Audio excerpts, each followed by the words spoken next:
Hello everyone. आज हम लोग डिस्कस करने वाले IEX रिजल्ट के अपडेट के बारे में। जो एनुअल रिजल्ट है उसका भी मैंने अपडेट नहीं दिया और ये क्वार्टर का रिजल्ट जो कि कल परसों आया है उसका भी अपडेट मैं देना चाहूँगा। So let's start with the brief financials. पहले हम लोग एनुअल अपडेट के बारे में जानकारी ले लेते हैं। So here is the update for you can see in the picture. If you closely observe, sales जो है वो तकरीबन 260 करोड़ से 317 करोड़, तो around we can say 20% jump, approximately, not exactly, less than 20% है, बट लेट्स से 20% सेल्स में growth हुआ है और तकरीबन उतना ही ग्रोथ आपको नेट प्रॉफिट में दिखाई देगा। इंटरेस्ट कंपोनेंट आप देख सकते हो, it's very less, 2 crore interest outgo है, तो तकरीबन निगली जो डेट फ्री कंपनी ही है। ये रहा इस क्वार्टर का फाइनेंशियल अपडेट। आप देख सकते हो सेल्स जो 67 करोड़ से जंप करके 91 करोड़ हुआ है। अराउंड अगेन अप्रोक्सीमेटली ज्यादा ही है, ये अराउंड 25-30% ग्रोथ है सेल्स में। एंड नेट प्रॉफिट अगर आप देखोगे तो it has jump up nearly 50% jump in net profit. Interest as you can see zero, so interest outgo ये क्वार्टर में बिल्कुल जीरो है। So I already discuss about this company IEX in my previous video. यही channel पे उसका video है, आप उसका लिंक मैंने डिस्क्रिप्शन बॉक्स में दिया हुआ है, you can go through that. थोड़ा बिजनेस मॉडल इसका इंटरेस्टिंग है, that's why I like this company. अभी अराउंड 445 के आसपास ट्रेड हो रहा है। And the point to be noted that ये जो सेगमेंट है, power distribution and power generation, power distribution and power exchange, ये काफी इंटरेस्टिंग सेगमेंट इमर्ज हो सकता है। प्लेटफॉर्म कंपनी है, इनका एक प्लेटफॉर्म है, उसके ऊपर रैपिडली डेली ट्रेड होता है end of course the company earns money from that trading. जो भी ट्रेड वॉल्यूम है उसके ऊपर ये जो चार्जेस लेते हैं, कमीशन या चार्जेस, उससे इनका रेवेन्यू जनरेट होता है। पावर जो आप पावर खरीद सकते हो और वो डिस्ट्रीब्यूट ग्रिड वाया ग्रिड किया जाता है। All the major grids, 29 states के major grids and including almost all union territories are part of this exchange. So delivery इनका कहीं भी इंडिया में हो सकता है जैसे चाहिए वैसा। तो वो तो मैंने फंडामेंटल एनालिसिस में डिस्कस कर दिया। तो अब आगे ये कंपनी में क्या खास बात है जिसके वजह से हम लोग ये कंपनी को ट्रैक कर रहे हैं।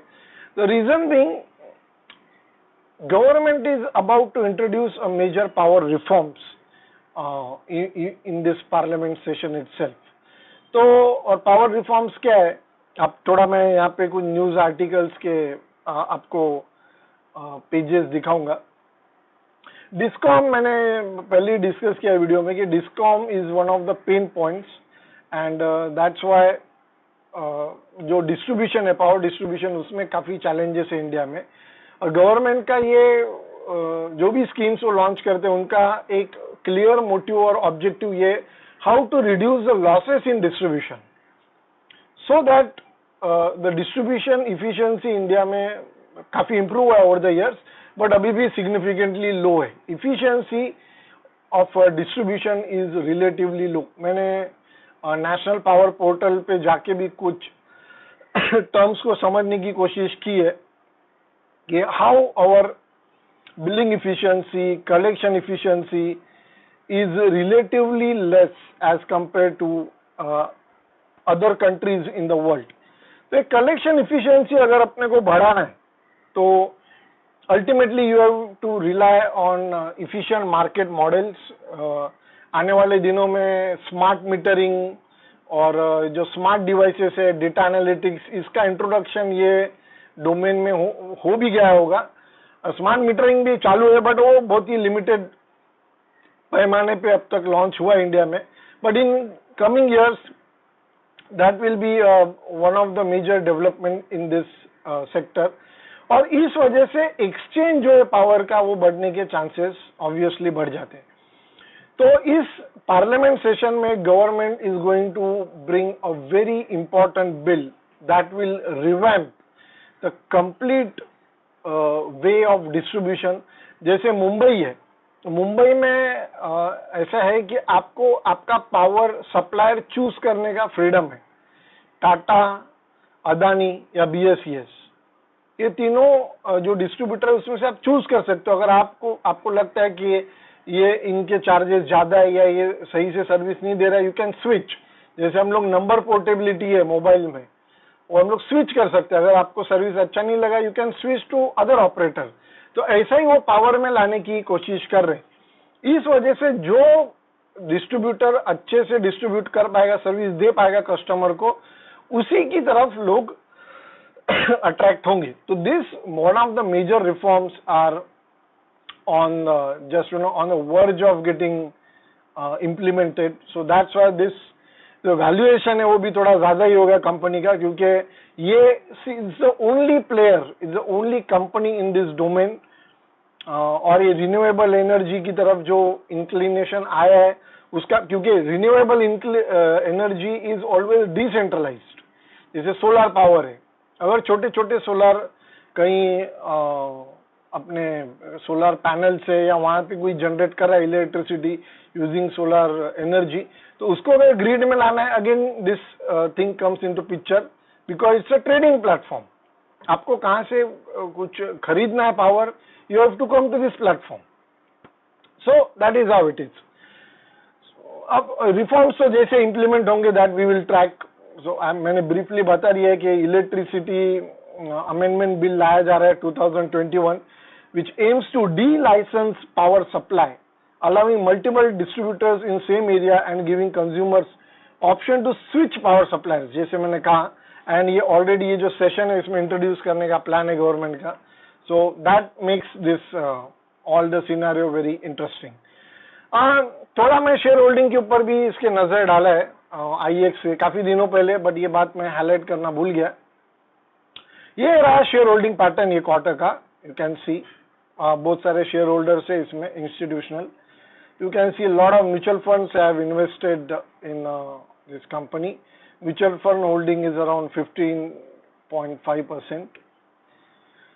फॉरेन पोर्टफोलियो इन्वेस्टर्स का होल्डिंग आप देख सकते हो, इट इज 36%। 36% एफआईआईज का होल्डिंग है।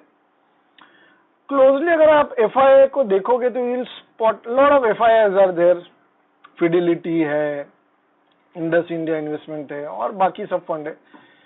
Just note Massachusetts Institute of Technology, MIT, striking point कि MIT institute of United States is invested in this company. So that makes this again एक अलग ही कॉन्फिडेंस आ जाता है कि अरे एमआईटी ने इन्वेस्ट किया है, तो I mean there is something very important or futuristic about this company. ये भी मैं बता दूं, यूनिवर्सिटी का एक इंडोमेंट फंड रहता है। ये here is a brief explanation from Investopedia. What is endowment fund? Endowment fund is an investment fund. It's established by a foundation that makes consistent withdrawals from the invested capital. The capital or money in endowment funds is often used by universities, non-profit organizations, churches and hospitals.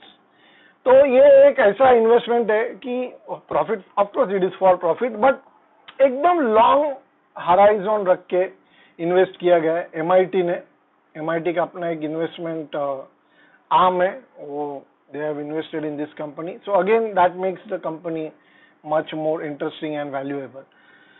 अभी आप पूछोगे कि और कौन सा companies है जिसमें MIT ने इन्वेस्ट किया है, तो मेरे ही चैनल पे मैंने डिस्कस किया है company Antony waste handling cell, small cap company.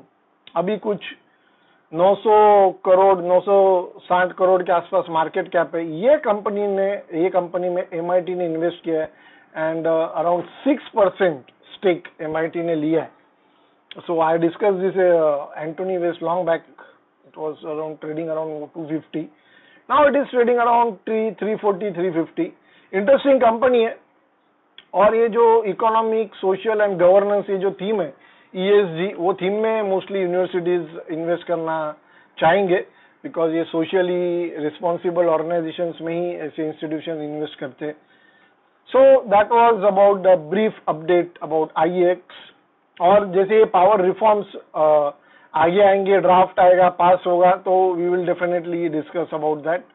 Thank you for watching this video. Do share this video with your friends, relatives and like-minded people, and subscribe to channel for interesting update. Visit us at www.thebreakevenpoint.com for more updates. Thank you.